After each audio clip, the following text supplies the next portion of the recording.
Lives of the Unconscious. A podcast on psychoanalysis and psychotherapy. Episode 19. Trauma, the Wounded Soul. Part 1. Early Childhood Trauma. The word trauma has had such an extensive career that we may come across it just about everywhere.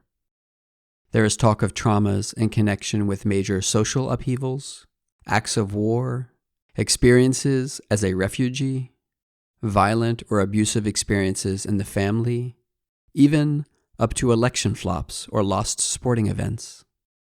As is often the case, when a term becomes more widespread, what it actually means becomes blurred beyond all recognition. And as is often the case, the reason that a term gains currency is that it refers to a very multifaceted phenomena that is difficult to grasp. This begins with the double meaning of the word trauma, for it refers both to the triggering incident, for example, a traffic accident, as well as to the psychological consequences for those affected, who after the event suffer a trauma.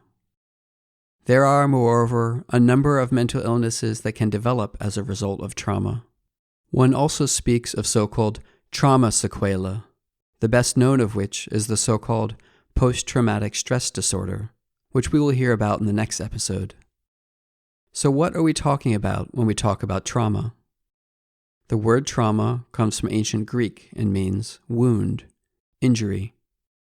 Originally, in fact, it was used in medicine for physical injuries and is still used that way today.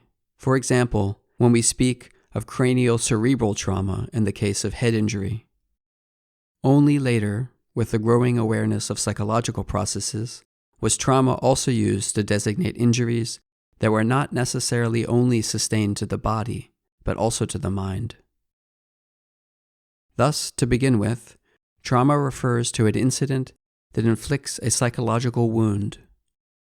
This emphasis is important and helps to clear up a common misunderstanding. The event itself, take for example, the sudden death of a close relative, need not be traumatizing in itself, and the consequences can be very diverse. The event becomes a trauma only once it has penetrated the psychological skin, inflicting a deep psychic wound that does not heal just like that, and this can be different for each person. Whether an incident has a traumatizing effect and triggers a corresponding mental illness depends, among other things, on whether the person affected has the opportunity to cope with the experience. That is, whether he or she has a good social network and people with whom he or she can discuss what happened, as well as how stable his or her mental equilibrium is overall. As to the question of whether a shocking experience will develop into a trauma sequela, the phase immediately following the event is of particular importance. This is why crisis intervention, for example, plays a very important role. Of course, it also depends upon how severe and consequential the event was for the person. Beyond a certain level of severity, nearly everyone's capacity to cope is exceeded. One also speaks of extreme traumatization, such as torture or reoccurring experiences of massive violence or abuse, and nearly everyone to whom such things have happened suffers a trauma, even if it takes on different forms. Violence that has been deliberately inflicted on us by other people is psychologically more difficult to deal with than, say, violence that originated from natural disasters or accidents. Last but not least, it is decisive how old a person is, and in which phase of psychological development they are in when a potentially traumatizing event happens to them. As adults, it is ordinarily no big deal for us if our parents exit the room and leave us alone for a few hours. As a toddler, such situations would be catastrophic, and, especially if this reoccurs often, is almost always traumatizing. With regard to child development, Freud used the image of a pinprick, which for the adult animal is harmless, but for the larva devastating. We are particularly vulnerable at thresholds in our life story, like in childhood, during puberty, the birth of a child, after separations, professional upheavals, or also in old age. Over several episodes of our podcast, we want to look at traumatizations and the psychological consequences that affect people at different stages of their mental development.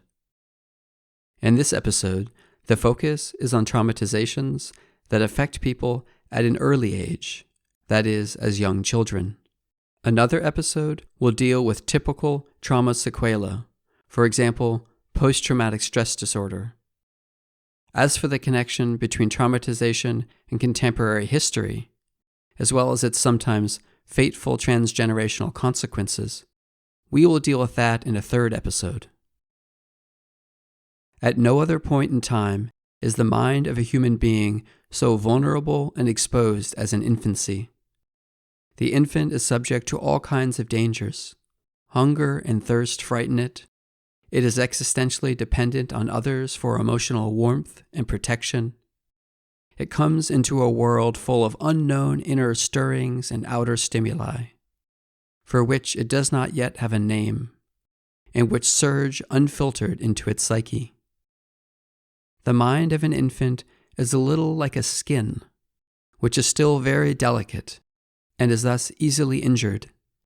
It does not yet know that hunger need not be life-threatening.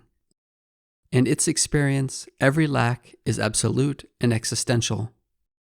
For a small child, ultimately the whole world is potentially traumatic, for it has not yet built up a psychological structure that protects it and into which it can organize inner and outer events.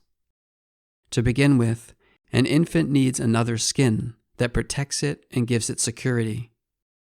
And that is ordinarily the bond with its parents, the protection, care, and love that it receives from its mother, father, and other people. If an infant receives enough love and is treated sufficiently well, it begins, bit by bit, to form its own psychological skin, which becomes increasingly stable and resilient with the passage of time. Internal stirrings and external incidents no longer frighten it on such a massive scale. He or she eventually finds words and an adequate feeling for what is going on both inside and outside. This psychological structure, our psychic skin, is what holds our ego together, what gives us a sense that we are a whole, safe, capable of trusting the world and other people, similar to the way the physical skin protects and holds together our organs, gives our body a shape, and enables contact with the environment, which does not hurt and harm us. This psychological skin is also that which trauma penetrates, that trust in the world that can be broken and thus subsequently revoked. One speaks of an early trauma when traumatizations take place in this early phase of development, at an age when the mental structure is still in the making, when trust in the world is just being formed. Frequently, it concerns devastating experiences with one's own parents or within the nuclear family, i.e., traumatizations within the relationships of attachment, which are in fact absolutely necessary for the development of mental structures. Traumatizations at this stage of development can sometimes have massive consequences for the further development of the personality. It is essentially prolonged and reoccurring traumatizations, also known as complex trauma, such as repeated sexual abuse or violence by one's own family, that lead to grave disturbances in psychological development. Often they are responsible for the development of a borderline personality disorder, which ultimately is nothing more than the development of a mental structure that has been marked by repeated traumatizations, an ego emerging in a state of emergency. In episode 13, we dealt in detail with the emergence of such borderline personality organization. In most cases, it is not only the perpetrator themselves, say a violent father, who plays an important role, but also the way in which those around the child deal with such incidents. It is not uncommon for the devastating events in the family to be kept quiet, more or less willfully overlooked or glossed over, and normalized by other family members, neighbors, and acquaintances. There is sometimes a tendency to spare the perpetrator in order not to have to deal with him in the shameful incidents. Instead, the blame for such unpleasantness is not infrequently shifted onto the person who is least able to defend themselves, the victim, who often enough even takes the blame him or herself. This experience is no less catastrophic for the development of a traumatized child's ego, which internalizes a relationship model in which it is the child who feels guilty for the violence that others inflicted on it, in which they sense that they are the source of the evil that has had such a devastating influence. Not infrequently, the guilt is even reversed in the child's perception, as with the mechanism of so-called identification with the aggressor. The child feels guilty towards the perpetrator while being hateful towards themselves. The psychoanalyst Sandor Ferenczi dealt early on with these phenomena and other devastating consequences, such as those caused by sexual violence in childhood. The traumatized child remains, this is one of the fatal peculiarities of early attachment traumas, still dependent on their environment, for example, the abusive parents.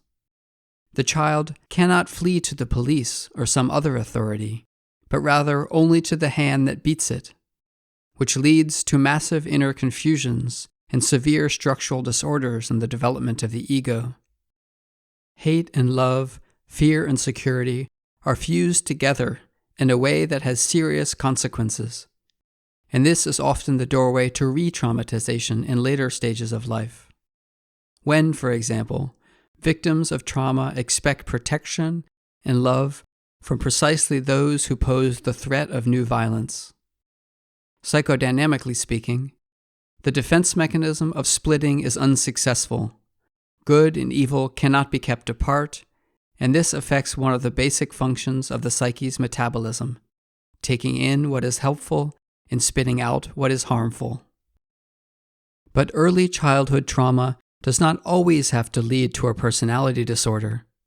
If the extent of the trauma is less severe or refers only to a certain domain, or if it is a matter of rather isolated events, then the trauma can also be woven into the developing psyche in another way. For example, if the mother of a young child dies in a traffic accident or from an illness, but the family is otherwise stable, other people can treat the child lovingly, and it can grow up cared for. Of course, the loss of the mother inflicts a psychological wound in the child. It is something it cannot understand, process, or integrate, that far exceeds the coping abilities of its young soul. But this need not necessarily lead to the formation of a massive structural disorder in personality development. Construction on the psychic house continues, as it were, albeit around a certain area that remains omitted. One also speaks of the encapsulation of a trauma, a certain room in the psychic house sealed off by thick walls, behind which catastrophic and devastating feelings lurk, a fall into nothingness, while the rest of the psychic house may very well be built solidly. The psychological defense makes sure to avoid any contact with this domain of inner sensitivity, even if it means avoiding feelings and emotional closeness altogether. Narcissistic personality development, i.e., a kind of hardened character defense, which is based, among other things, on warding off feelings of dependency by constantly pushing the other person into a dependent situation, can also have its origin here. It is not easy to simply observe trauma in children, especially very young ones. There is no model for how to react to the incomprehensible. Trauma is something over which the child cannot grieve, to which it cannot find any relation at all. It does not shed tears, does not revolt, as is common in the process of mourning. A circumstance that has often led to the erroneous assumption that small children do not pick up on terrible events because they are still too young to understand them. However, it is so eventful precisely because they do not understand. A child's reactions to trauma are often unremarkable. The child falls silent, withdraws, appears absent, or symptoms show up in a completely different place, and eating disorders, behavioral problems in contact with other children, etc., which seem to make no sense and often enough are combated with coercion, pressure, and other pedagogical tools without understanding the real cause. What in reality stirs the child, mind you, is often legible in how the child plays and what the content of their games are. Usually, this is the child already attempting to cope. The situation is similar for adults later. In that late stage of life, the child, say a young man now, may not know anything about the trauma suffered as a child. Nothing appears to remind him of his lost mother. He lives a normal life, can cope with the demands of everyday life. At the same time, he suffers from symptoms that are completely incomprehensible to him. He enters into states of unspeakable suffering, unfounded sadness, or catastrophic and nameless fear. Or he develops psychosomatic symptoms. Perhaps he also has difficulty in relating to others, in establishing a living relationship with himself and with his fellow human beings.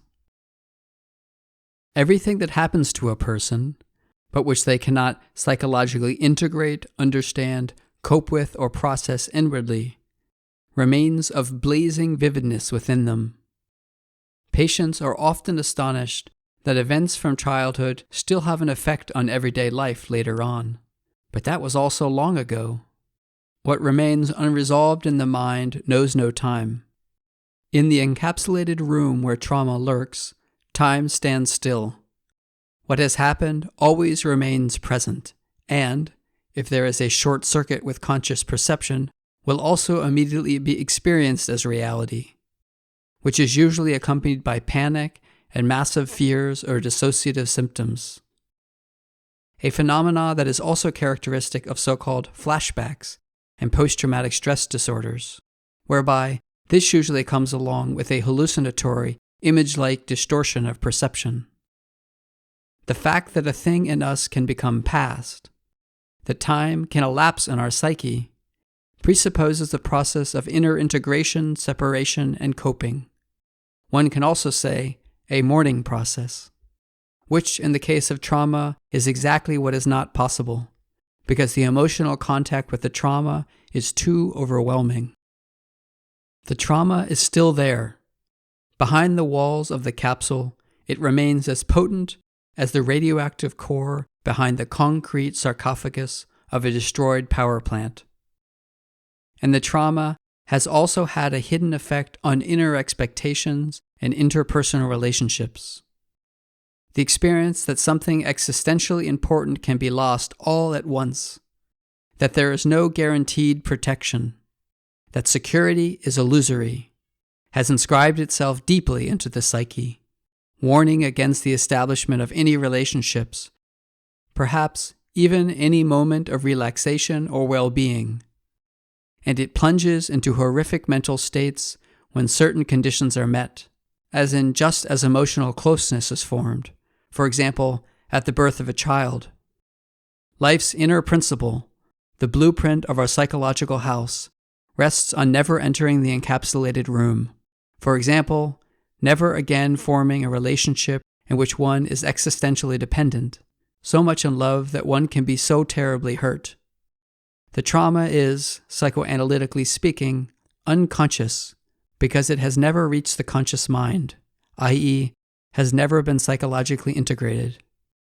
Perhaps it is an experience that is still mostly physical, physiological, and affectually unorganized, as is often the case with somatization disorders or panic attacks, that is, an experience which the infant once felt directly and was never transformed into language or thought.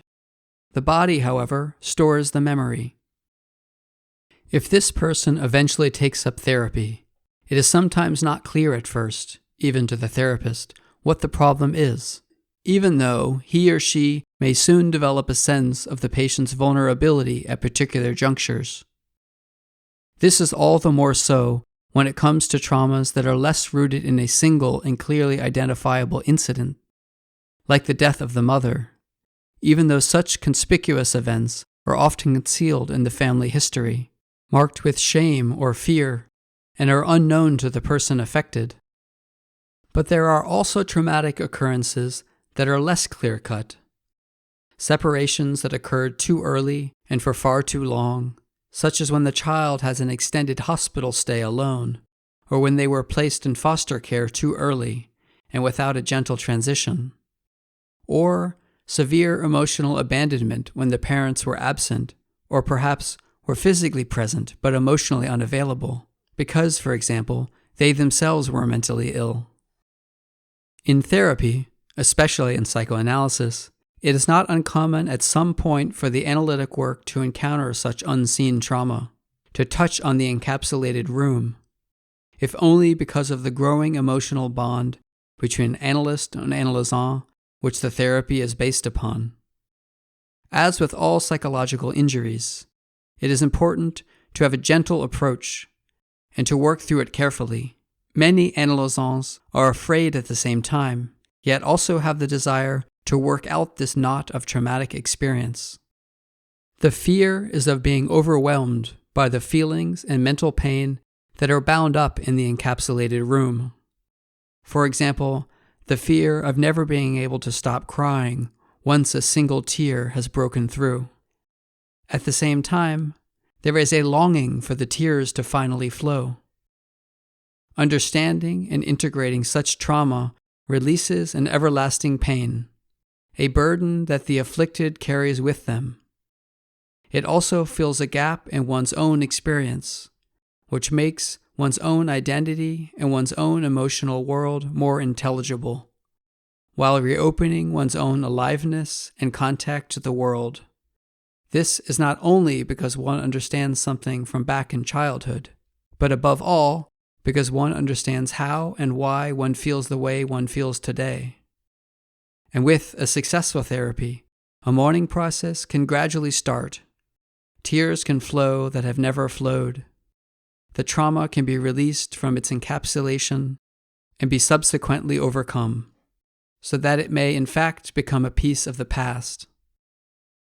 Not every psychological problem is due to such early traumatic experiences, and the therapeutic work of a serious analyst does not consist of rooting out childhood traumas, or even to present them to the patient as an explanatory model for his or her suffering. However, such encapsulated rooms in mental experience are perhaps more common than one might think. Therapeutic work on such early trauma is for both analyst and analysant a highly sensitive act, and is at times extremely demanding. That room is sealed off for good reason, and even only going near it usually involves massive tensions and fears, up to and including the feeling of not being able to endure it, of going crazy. All the more important for the therapist to take into account the protective function of the fear, not to break through it with some crash course method. Instead, within a trusting relationship, a feeling of security should gradually emerge, which provides the patient with the confidence to approach this area of their mental experience without feeling completely helpless and powerless. Such processes need a lot of time, and even an analyst cannot heal all wounds. For depending on the severity of the trauma and, for example, any dissociative symptoms, a different therapy approach may be needed first. However, a therapy may succeed in easing the pain enough so that one can live with it.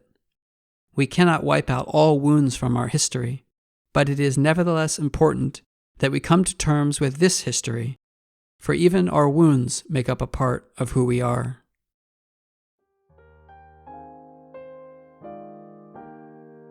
This podcast is written and produced by Cecile Lutz and Jakob Müller. Translated and read by Solomon Lawrence.